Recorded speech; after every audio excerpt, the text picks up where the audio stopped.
Hey guys, it's me, Deb. I'm back with a fun project for us today. So I made a free spooky season printable for you and a matching, come on phone wallpaper. You just go in the description below, click the link that I have provided. I'm also gonna put a QR code up here. If you're watching on TV and you wanna scan that, you can find all the information there. If all else fails, just go to my website, debbiedrawsfunny.com, and it will be in the spooky season section. So this will be free through the month of October in 2023. If you're watching this in the future me will have found a way to make this available to you. Just go to my website and somehow we'll get it for you, okay? So this is a totally free printable for you to color and download. You could download it on an iPad or tablet and color it that way. If you want to be like me and be extra, and I printed it on watercolor paper, make sure that the ink in your printer doesn't run at all. So I did a little test run with a scrap of watercolor paper and I didn't have any issues, but I did notice on my regular full-size piece I had a little water spillage and the ink ran a little bit, so just be careful about that. But if you wanted to do it on watercolor paper, you could just hold up the printable like with a bright window, put your paper on top of it, trace it, you'll get the image that way. Or you could, if you have a $300 light box hanging around, have at it. Most people don't have those, including myself. Quiet, that is enough. I thought this would be a fun activity. In addition to that, I'm gonna tell you some of my own personal, real life, real ghost stories. I live for ghost stories. It's like my favorite. I wanna say guilty pleasure, but I don't feel guilty about it except when people shame you for believing in ghosts. And if you have ghost stories, I would love to hear them. Pop them in the comments below. And if you like the vibe around here, please feel free to subscribe and join our tiny little family. We've got a little baby channel. We're trying to grow it toddler size. But without further ado, excuse me, let's get into it.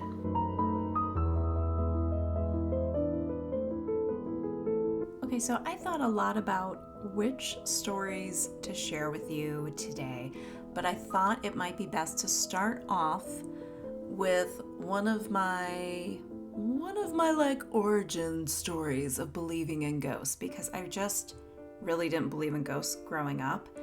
I just didn't. Like when I was a little kid, I just was like, it's fake, it's not real. I never gave it a thought, okay?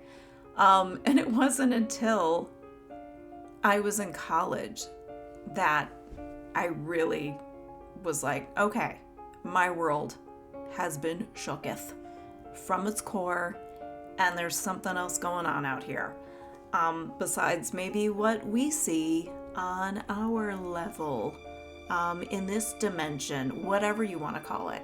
And I thought I would also talk about the college stuff from Kent State University, my time there, because I was listening to the Chilling podcast, and which is so good. And what Lindsay Brisbane went through at Kent State University is way scarier, way more intense, way more traumatizing than anything I went through. I don't know if I could have recovered from all that. But here's what happened to me, and here's what made me start believing in ghosts, or at least question my reality as I knew it. My roommate and I had a quad because in 1994 enrollment was so low at Kent State, and we were in these dorms that we called Small World because it was called Small something. I forget what it was. I don't know why we called it Small World. I forgot what the original name was, but we were in Humphrey Hall. It no longer exists. Those groups of freshman dorms have since been torn down. Makes me a little sad, but I mean, they weren't particularly great. But my roommate and I had a quad because enrollment was so low. So since we had basically a double room for us, everyone else's room was the size of a broom closet, and we had like all this space. It was like our room was a magnet for hangouts. And we already knew a couple of people at Kent State, or no, we knew one guy.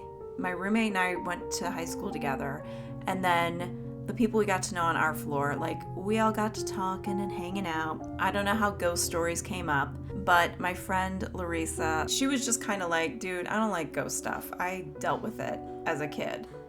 And we were all like, ooh, tell me more. And so she had some really, really scary things happen to her that I won't go into because that's not my story to tell.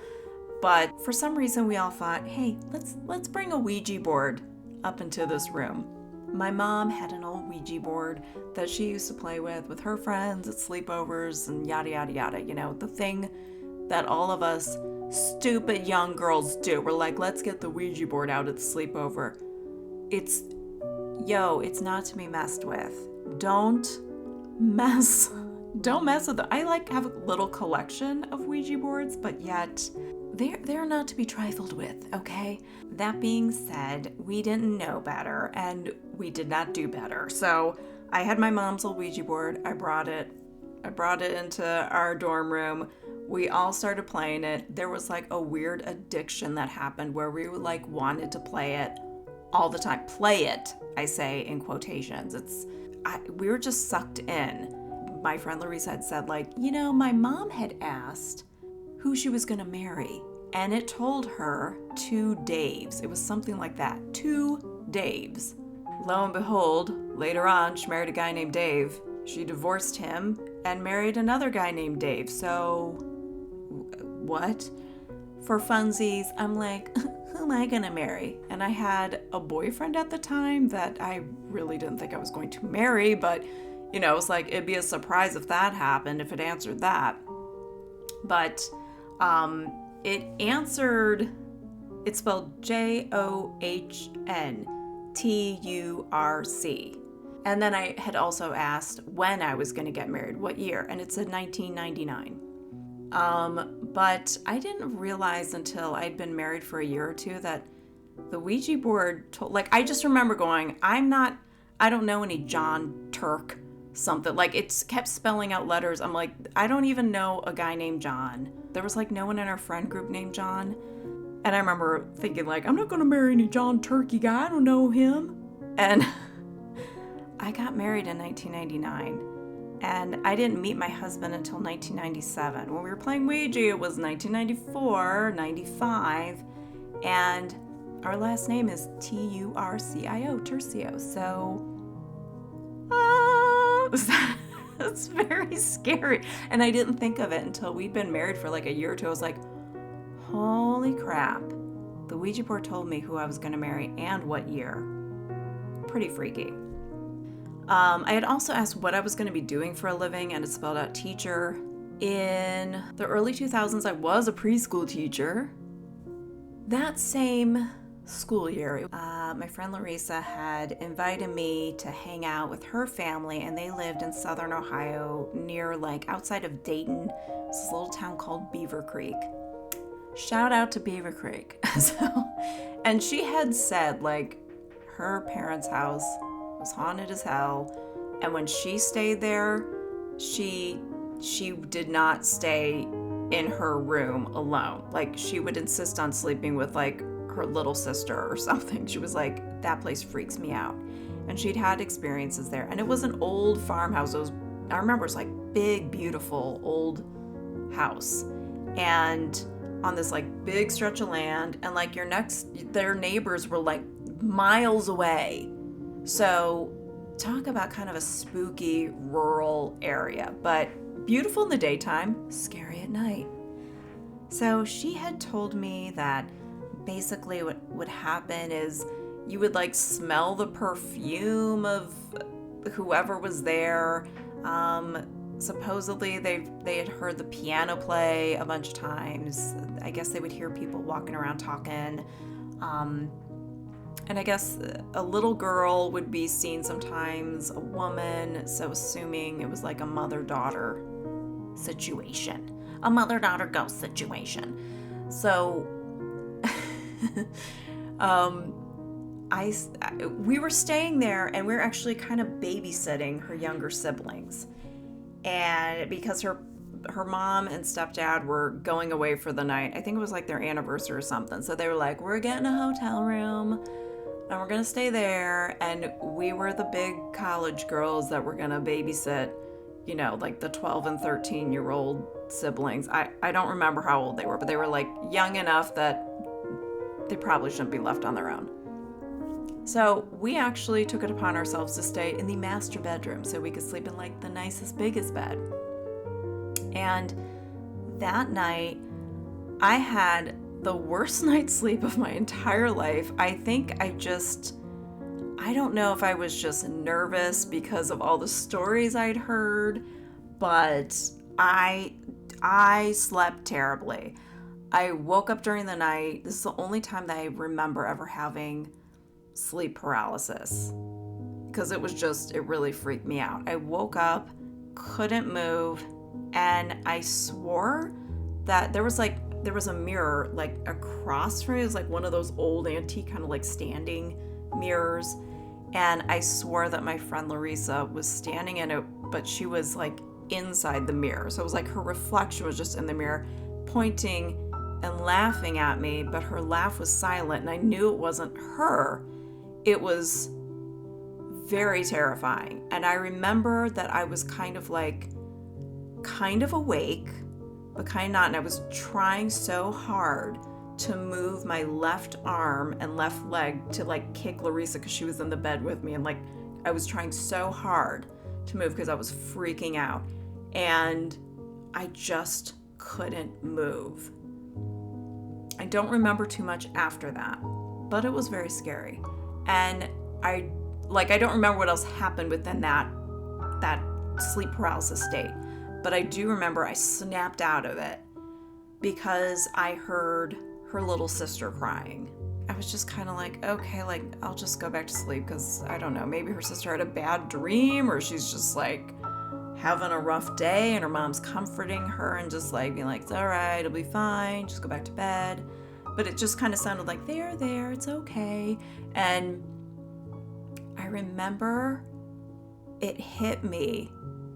Her mom's not home because her mom and stepdad are at that like hotel or bed and breakfast or whatever the hell. And that's when I was like, oh snap, what's happening? And I remember I somehow got up, looked out in the hallway, all the noise had stopped and nobody was out there. There was nothing but a silent, creepy ass old house hallway. And I don't know how I got back to sleep that night, but I did. Like I don't know what happened, but I just know that the next day, because I was so tired, when you just don't sleep, that you're like, what was a dream? What was real? And then I just kind of chalked it up to the next day. Like that was the worst night I ever weathered. That was just, it was pretty bad. And so it was kind of blurry to me, like what was a dream? What was me being awake? And you're just so out of it and drowsy. So I think it was the next night. Yeah, it was the next night. We were having dinner with her mom, stepdad, and they had like some friends that were staying over, and they were telling them all about how this place is haunted. And their friends were joking around, like they were like, big tough country boys, and they were like, oh, sure it is. And her mom was like, no, I'm telling you, you stay here and you are going to experience things. You're gonna, something will happen. And they were staying over, I think because they were drinking or whatever, or they drove really far. So it's me, it's Larissa, it's the parents, it's their country town buddies and her siblings.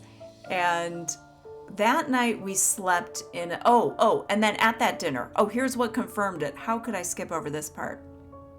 This is what really shook my world. So at dinner, her mom says, like, to the big country tough boys, those big country ruffins, she's like, she's telling all sorts of stories. And she said, but the saddest thing was one night I heard a little girl crying and her mother like telling her that it's going to be okay, which cut to me, like, you know that moment in a movie where they zoom in on the character's face and like the background gets all weird and distorted? That was my moment. And I was like, what? That happened to me last night. I don't remember what the hell the rest of the conversation was because this was in the 90s.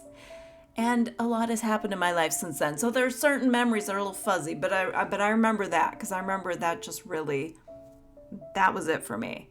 I was like, oh my God, that actually happened. I didn't dream that. That was real. I also remember that night when we slept in, it was a room next to, like, they had like a little billiard room, and we were sleeping in a room off to the side of that. And I thought I heard the piano play a couple times, but then again, I was on next to no sleep.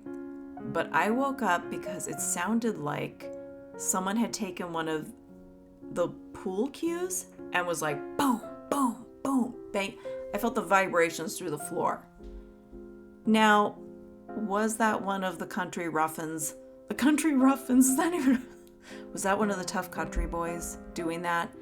You know, to be a smartass? I don't know. It could have been. Could someone have been like tinkling away on the piano keys? Also very possible, because I was scared out of my pants and I was not about to go investigate that time. So I don't know, but all I know is I didn't get any sleep that weekend, and I just walked away from that. I was like, this stuff is for real. And my world was just ripped apart then, and I was questioning everything. And yeah, I think that's what really did it for me. Do you guys have any experiences with Ouija boards or anything like that? I would love to know. And I have more stories besides this, but I don't think I can fit them all into this video. But if you would like to hear more, let me know and I will share them. I have one from my childhood that still freaks me out, that's kind of comical, yet also scary.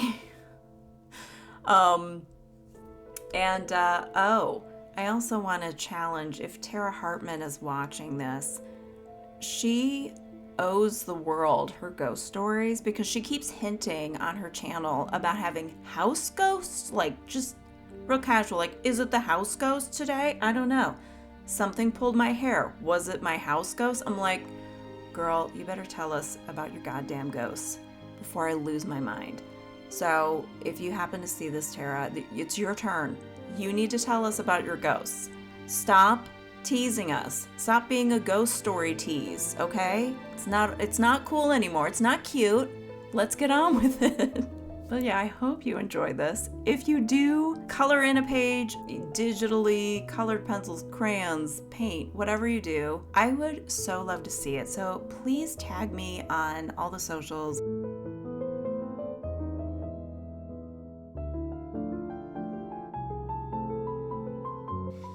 Okay, here's my finished piece. I added, obviously I changed things. Thought, how about I do gold accents? So I used some of this Dr. Martens gold. So that's what I did with this. I hope that this was a good time for you. This makes for like a fun little family activity. I don't know, I thought this was just a fun idea. I would love to do it again sometime if people are into it and like it. Let me know in the comments what you think. And if you want to share what you did, please tag me. I'm on Threads and TikTok and YouTube and Instagram. So tag me and show me yours. And if you want, I will just assume if you tag me that you're okay with me sharing it. So if you're not, specifically say, don't show it, and then I won't. But I hope you enjoyed spending time with me. I appreciate you keeping me company, listening to my silly stories or scary stories. Maybe I'll do another ghost story next video. We'll see. I don't know. I'm thinking about, I've got a ton. I've got a stupid amount of ghost stories. So Subscribe, like, comment, all those YouTube things, and I will see you on the next one.